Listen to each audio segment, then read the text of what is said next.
Okay, so magandang araw sa inyong lahat at welcome sa ika-anim na module para sa Filipino 10 na tatalakay sa epiko. Okay, ano po, bago natin talakayin isa sa mga unang epiko sa daigdig, ang epiko ni Gilgamesh, italakayin muna natin yung kahulugan at ilang punto na dapat suriin sa isang epiko. Okay, so tingnan natin yung una. So ang epiko daw isang uri ng panitikan na nagsasalaysay tungkol sa kabayanihan at pakikipagtunggali ng pangunahing tauhan laban sa mga kaaway na halos hindi ka panipaniwala dahil ang tagpuan ay pawang kababalaghan at di ka panipaniwala. So isang kwentong punong-puno ng kagilagilalas na mga pangyayari. Lalong-lalo na hina-highlight ng ng epiko ang mga bayani sa labanan o sa digmaan o kaya ay mga bayani na may kalabang Diyos at Diyosa. Okay, so halos dito rin nagpasimula yung um, pagka, pag inter pag pag parang pagsasama o pagsasanib ng mundo ng mga Diyos at Diyosa sa mga tao. So, kasi isa yung epiko sa mga tinatawag nating sinaunang akdang pampanitikan. Okay. So, ang salitang epiko raw ay mula sa salitang Griego na epos. Ito ay mula sa point of view ng mga Pilipino. Ano? Okay, so na nangangahulugang salawikain or awit. So, ibig sabihin ng salawikain, meron siyang binibigay na aral. So, awit ay dahil patula. Isa itong mahabang salaysay na nasa anyong patula na maaaring awitin o isa tono. Hango ito sa mga pasalindilang tradisyon tungkol sa mga pangyayaring mahiwaga o kabayanihan ng mga tauhan. So layon nitong pukawin ng isipan ng mga mamabasa sa pamamagitan ng nakapaloob ng mga paniniwala, kaugalian at mithiin. So more on paniniwala, nakapokus siya sa paniniwala sa pwedeng parusa sa ng mga Diyos at Diyosa. Okay. At ugalian kasi pinapakita rin yung kultura, tradisyon ng isang lugar. Halimbawa na nga lang yung Biag de Lamang, di ba? Nakita natin doon yung mga tradisyon, so mayaman siya sa tradisyon at kaugalian. So mikiin, so ano ba yung layunin? Ano ba yung purpose? O may aral na ibibigay sa atin. Okay. So, may nagsasabing ang epiko raw ay hango sa salitang poor, isang lalaki na kinuhang manunulat ng mga Espanyol sa kanilang kapanahunan dahil sa kanyang likas na pagiging malikain at matalino. Lahat ng kanyang mga sinulat ay tinawag na epicus na kilaunan ay tinawag ng mga Espanyol na epiko na ibig sabihin ay a great work o dakilang likha. Okay. So, ngayon, pag tayo ay nagsusuri ng isang epiko, meron tayong tatlong puntong focus na dapat tignan. Okay, ano ba yung kinakailangan nating tignan sa epic? Dahil ito ay paulit-ulit na nangyayari sa isang epiko. Okay, halimbawa, yung mga paulit-ulit na paksa o tema. So ano yung mga kasama sa mga paulit-ulit na paksa o tema? Katapangan at pakikipagsapalaran ng bayani dahil ito nga ay kwento ng kabayanihan. Mga supernatural na gawain ng bayani. Pag syempre hindi mawawala yung pag-ibig at romansa, yung cycle ng buhay ano mula sa panliligaw, pag-aasawa, pagpubuntis, yung mga yugto ng buhay ay hindi mawawala. May mangyayari diyan, okay? So kamatayan at pagkabuhay, kung may mamatay, may mabubuhay, okay? Kundi man mamamatay ang bayani pero mabubuhay din sa uli, okay? Nakikipaglaban at kagitingan ng bayani so sa mga digmaan, ano kaya manang kaharian at iba't iba pang kasiyahan o piging. So, nandiyan din yan, di ba? Parang highlight ng mga epiko ay ang masasayang piging din, okay? Mga ritual at kaugalian at ugnayan ng magkakapamilya. So, hindi nawawala. Kaya nakikipaglaban, nakikipagtunggali ang bayani dahil sa kanyang pamilya. Okay. So, pangalawa, lagi daw lalaking bayani ang tinatampok. So, sa pagbabasa ng isang epiko, agad na makikita ang katangian ng isang bayani. Karamihan sa mga katangian ni mauuri sa alin mo sa mga sumusunod. Pwede siyang physical na katangian, social na katangian, at supernatural na katangian. So pag sinabi nating physical, syempre yung physical o yung physique niya yung pinapakita kung gaano yung kanyang pangangatawan, makisigba. Okay. So more on physical na attribution yung pinapakita. Sa social naman, so paano siya makitungo, ano ba yung kanyang mga values. So part siya na social. At yung supernatural, nakapokus ito sa mga kaugalian sa mga supernatural o sa mga kapangyarihan. So, maaari niyang isama ang kanyang intellectual at moral na katangian. So sa moral, yung pagkaalam na tama at mali, then yung intellectual naman ay yung strategies, then pag-iisip. Okay. So makikita natin yung pangunahing babaeng karakter, hindi lagi, o iilan lang yung mga epiko na babae ang bida.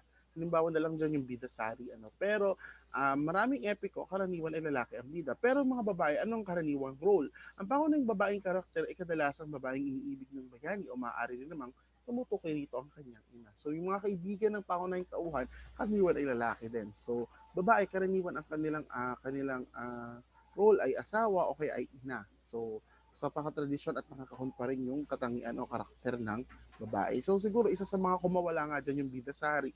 Bagamat ito ay mula sa Southeast Asia, alam ko Cambodia o Laos ang pinagmulan o Vietnam. So sa gawin dyan sa Thailand, sa part na yan ng Southeast Asia.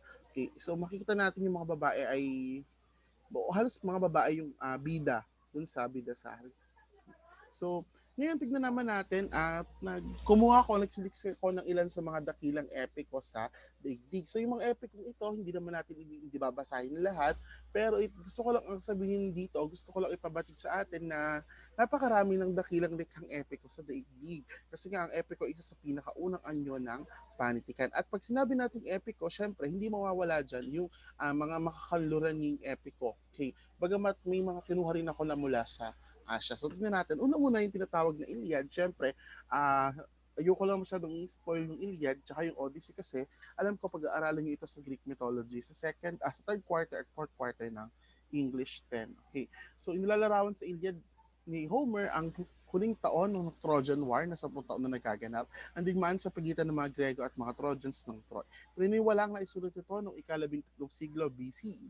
So ang popularidad daw ng Iliad ay lumaganap sa buong daigdig at tinuturing isa sa pinakalakilang obra na isulat sa panitikan. So actually, isa sa mga patunay niyan, nakasama nga ito sa mga may impluensyang akdang pampanitikan na nag-set ng mataas sa standard pagdating sa panulaan at pagdating sa pagsasalaysay ng epiko na tinalakay natin nasa module 1, ano, kung saan tinalakay natin yung mga impluensya at ng panlikat sa daigdig. So, pinapakita rito ang sentro actually ng Iliad ay yung buhay ni Achilles. Ano? Yung pinapakita rito ang halaga ng buhay ng tao na sa paglipas ng pagkakataon na hindi natin matatakasan ng ating kamatayan tulad ng paunang tauhan na sa Achilles. So, about siya sa existence at saka sa kamatayan. Okay? At sa pakikibaka din ni Achilles na isang kamanghamanghang mandirigma. So, isa siya sa mga, siya yung sentro ng kabayanihan dito sa uh, epikong Iliad. Okay. So, pinaghanguan din siya ng mga mitolohiya dahil makikita rito yung intervention ng mga Diyos at Diyosa sa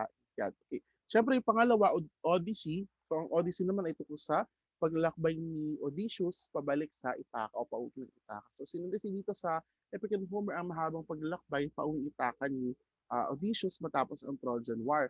So, sa Ithaca, inaabangan siya ng kanyang asawa na si, kung ako nagkakamali, Penelope. So si Penelope, sa kanya nagmula kasi yung kwento ng ano yung 'di ba, yung akala kasi nila patay na si Odysseus. Okay, pero nung pala mahaba lang yung paglalakbay pabalik sa Ithaca kaya si si Penelope maraming may gusto sa kanya. Then para ang sinasabi niya sa mga nanliligaw sa kanya ay yung kapag natapos na niyang tahiin yung tinatahi niya, at di pa dumating si Odysseus, magpapakasal niya sa iba. Kaya ang ginagawa niya, tatahin siya sa araw, then kakalasin niya sa gabi, para kinabukasan yun ulit yung tatahin niya. So hindi natatapos yung kanyang pananahe hanggang dumating nga si Odysseus o nakabalik ito sa Ithaca. Hindi ito naging madali sapagkat nakaharap siya ng iba't ibang pagsubok at pagkaalintana. So ito ay kwento ng isang bayani nais makabalik sa kanyang bayan at sa kanyang pamilya. So pag-aaralan niyo rin yun sa Greek mythology. Okay. So pangatlo yung Beowulf. Okay, alam ko yung Beowulf ay naging pelikula na, ano? Hindi ko nga lang alam, hindi ko pa kasi napapanood. Pero nabasa ko na kasi synopsis ng Beowulf. So maganda, maganda. Okay. Mula kasi sa pagiging parang outcast, naging hari siya. Okay. Isang epic na susulat sa wikang Old English na binubuo ng halos 3,182 taludtod. So, ito ay isang pinakamatandang panitikan sa English.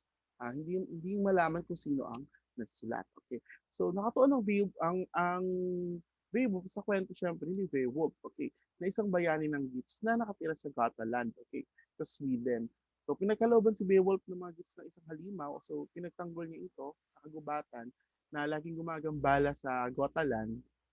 Then, sa huli, siya yung tinanghal na hari ng mga dates, okay, na halos tumagal ng 10 o 50 taon. Okay? So, pang-apat ay yung metamorphosis. Yung metamorphosis ay tinalakay na natin noong module 3, pabuod na pagtalakay. So, ang metamorphosis ay sinulat ni Ovid, si Ovius Flavius. Okay. So, ito ay isang epiko na katuon sa transformasyong naganap sa sangkatauhan. Actually, may hawig daw ang Ovid sa kwento ng Bible, pero ginamit kasi sa Ovid ay mga tauhan ay mga Diyos at Diyosa. So isa nga sa mga halimbawa ng kwento na nasa Metamorphosis ni Ovid ay yung Pygmalion at Galatea na binasa natin ng Module 3. So makikita natin sa Metamorphosis ni lalaki dito yung paglikha ng kasaysayan ng mundo na nag-uugnay din sa iba't ibang mga kwento at ilang mga napabilang na sa mitolohiyang Grego. Halimbawa na lamang yung Epiko din ni Gilgamesh. May kaugnayan ito sa Metamorphosis kasi si Utnapishtim, kung naalala niyo pa siya, siya yung isa sa mga nabuhay doon sa Bahangguna at pinagkalooban ng mahabang buhay ng mga Diyos at Diyosa ay may kahawig yung kwento nito dito sa Metamorphosis na nagsimula din sa Bahanggunaw. Okay? So actually may pagkakahawig yung kwento ng Metamorphosis sa kwento pagsimula ng mundo ng daigdig. Okay. So paglikha at kasaysayan ng mundo. Okay, bahan lamang nito ang tuon ng epikong ito, yung karaniwang mortal at hindi yung Diyos at Diyosa. Mapapansin natin yung sa Pygmalion at Galatea, no? So si Pygmalion, ang kanyang focus, then may intervention si Aphrodite. Okay. So number 5 ay Mahabharata. Ito ay isang epiko na mula sa Asya. Sinaunang epikong Indiana kung saan ang kwento ay tungkol sa labanan ng magkapamilyang Pandavas at Kauravas. Okay. Sa digmaang Kurukshetra. So kaya sila naglalaban kasi parang nag-aagawan sila sa trono ng Hastinapura. So kwento ng typical na kwento ng rivalry ng pamilya na naghahangad sa kapangyarihan. So, pero pinapakita rito yung paniniwala din sa at saka kabutihan at moralidad ng mga Indiano. So nakapaloob din dito ang kwento ng iba pang mga taong nagpapakita ng buhay at kamatayan at ilang philosophical na diskurso sa India. So alam naman natin yung India ay mayaman din naman sa impluensya ng pananampalataya tulad ng pananampalataya ng Hinduismo.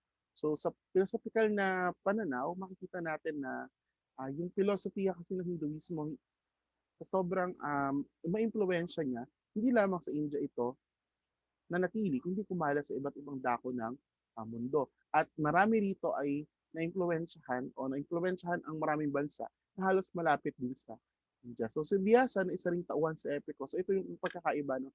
Parang yung writer niya ay tauhan din sa kwento. So nakapasok yung writer sa kwento. Okay. So paniniwalang sumulat ito, idinikta raw ito sa kanya ni Ganesha na nagsulat naman ng halos isang daang libong berso nito. Ito tinaguri ang pinakamahabang epic na isulat sa daigdig na naisulat ng ika-4 na siglo BC o maaga pa. Ito. So, naimpluwensyahan ito ng pananampalataya ng Hinduismo. Okay, pang-anim ay yung Aeneid. So, ang Aeneid ay parang sequel para lang ng Odysseus, ng Odyssey. Okay. So, isinulat ito ni Virgil ukol sa isang prinsipe ng Troy na si Aeneas. Okay. So na nakatakas sa pagkasulod ng Troy. So magkakarugtong okay. Sa huling araw ng digmaang Trojan patungo sa dagat Mediterranean at patungo na Italy. So naging patnubay daw ito yung Aeneid sa pagsusulat ng Inferno ni Dante Alighieri dahil parang pinapakita sa Aeneid yung struggle ng tao sa pagpili ng kabutihan at kasamaan na pinapakita sa The Inferno. So The Inferno kasi ay yun yung di ba, unang parang part ng libro ni Dante kung saan pinapakita yung impyerno. Yung impyerno, purgatorio, then paradise. Paano kung makakapunta sa paradise? So, ito yung paglalakbay o yung dilema o yung kalituhan na naidudulot ng pagpili ng tama at mali sa mga tao. So, konsepto siya ng siyam na level ng kasalanan at kung paano ka makakaalis dito at kung ano yung factor na nagpapanatili sa'yo sa uh, mga kasalanan ito. So yun yung kwento na. So sa susunod na bahagi ng ating video ay mapapanood niyo yung isa sa mga pangunahing epiko isa sa mga kauna-unahang epiko sa daigdig, ang epiko ni Gilgamesh. So panoorin niyo yung pangalawang part ng ating video.